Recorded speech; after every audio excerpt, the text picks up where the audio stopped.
Every day, the single dad helped his elderly neighbor without asking for anything, until the door opened and the CEO who had fired him was standing there.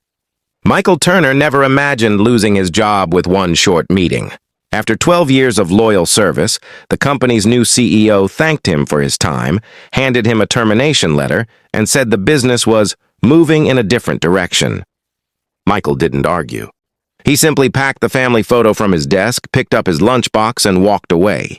As a widowed single dad raising his 9-year-old son, Ben, unemployment wasn't just frightening, it threatened everything they had built together. Instead of hiding his worries, Michael promised Ben, "We'll get through this. We always do." Every morning after dropping Ben at school, Michael searched for work. Every evening before returning home, he stopped by the small house next door. An elderly neighbor named Mrs. Evelyn lived alone. Her knees made walking painful and simple tasks had become difficult.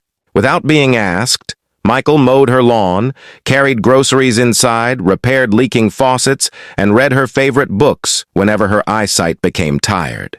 Whenever she offered him money, he politely refused. "You've already paid me," he would joke. "With your homemade cookies?" Mrs. Evelyn laughed every time. "You always say that." Because it's true. Weeks passed. Interviews came and went. Employers promised to call but rarely did. Still, Michael never missed a day helping Mrs. Evelyn. One rainy afternoon, she asked an unusual favor. "My grandson is finally visiting tomorrow. I'd love the house to look nice." Michael spent the entire afternoon cleaning windows, fixing a broken porch step, trimming bushes, and repairing a loose gate. By sunset, the little house looked almost new. The next morning, Ben helped arrange fresh flowers on the dining table. Mrs. Evelyn smiled through happy tears. "You two are the family I never expected." Just after noon, a black luxury SUV stopped outside. A tall man stepped out wearing an expensive suit. The moment Michael saw his face, he froze. It was Andrew Collins, the CEO who had fired him. Andrew stopped walking. Recognition flashed across his face. "Michael?" Mrs. Evelyn looked confused. "You two know each other?"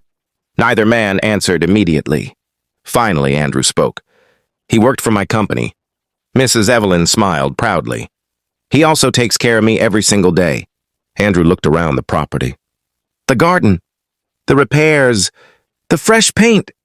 Mrs. Evelyn nodded. "Michael did all of it. He never accepted a single dollar." Andrew looked genuinely surprised. "Why?" Michael shrugged. "She needed help." That seemed reason enough. Inside the house, they shared tea together. Mrs. Evelyn quietly excused herself to prepare lunch, leaving the two men alone. Andrew broke the silence.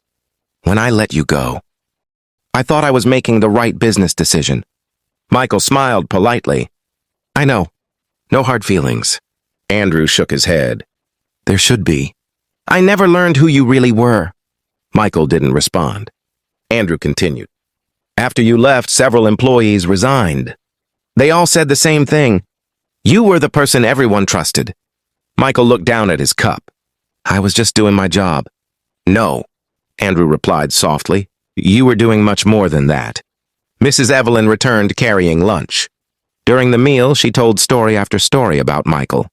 How he shoveled snow before sunrise, how he fixed her heater during winter, how he spent his own money replacing broken light bulbs because he didn't want her climbing ladders. Andrew listened quietly. Not once had Michael mentioned these things. After lunch, Andrew walked into the backyard. Ben was teaching Mrs. Evelyn's old dog how to catch a tennis ball. The laughter filling the yard felt more valuable than any boardroom victory Andrew had experienced. Finally, he turned toward Michael. "I owe you an apology. I judged people by reports and numbers. I never looked at character." Michael smiled. "We all have something to learn." Andrew nodded. "I'd like you to come back." Michael stayed silent, this time as Director of Employee Development. "I don't need someone who only understands business. I need someone employees believe in." Michael looked toward Ben playing happily. "My son comes first." Andrew smiled. "Then leave work early when he needs you. Attend every school event. Take every Father-Son Day.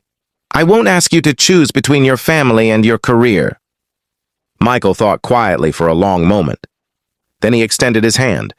"Only if kindness becomes part of the company's success." Andrew shook it firmly. "It will. Months later, the company looked completely different. Employees volunteered in their communities. Senior managers spent one day each month helping local charities. New leaders were evaluated not only by profits but also by how they treated people. The workplace became stronger than ever. One afternoon, Andrew visited Mrs. Evelyn again. She smiled proudly. "You know, my grandson owns the company, but Michael built its heart." Andrew looked across the room where Michael and Ben were laughing together while fixing an old rocking chair. He smiled. "For a long time, I thought success meant leading people." He paused. "Now I know success begins with serving them." Years later, when Michael received an award for outstanding leadership, he placed it on Mrs. Evelyn's bookshelf instead of his own. She looked surprised. "You earned this." Michael smiled warmly. "No.